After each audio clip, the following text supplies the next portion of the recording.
Փաշինյանը կարող է իրական խաղաղություն բերել։ Դժվարանում եմ պատասխանել, բայց համոզված եմ, որ Ալիևի նման վարքագիծը, նման պահվածքը, նման հռետորական այդ իր որոշումները լավ տեղ չեն տանի մեզ։ Գիտեք ինչ, խաղաղություն չի լինի, իմ կարծիքով։ Մենք դարերով պայքար կա մեր մեջ։ Պլյուս դրան ուրիշ բաներ ենք, մենք այդքան ուժեղ չենք, հիմա եթե մենք ուժեղանանք, այս այն ժամանակահատվածն է, որ դուք փայ կարող ես վերցնել։ Խելքով լնեն, միանան, իրանց փայը վերցնեն, երկիրը բաժանվում է, աշխարհագրական դիրքա փոխվում,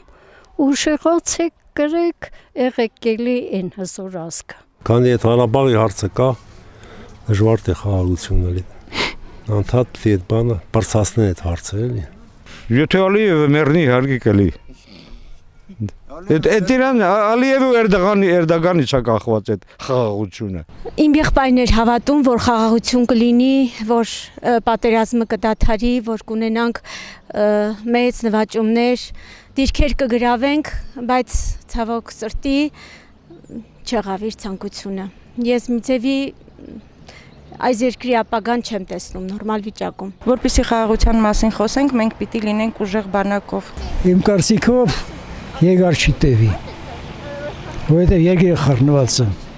Եթե մեր կողքի երկրները մեզանից հզոր են,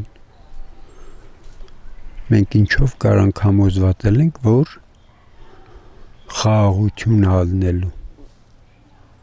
Դա շատ դժվար բան է։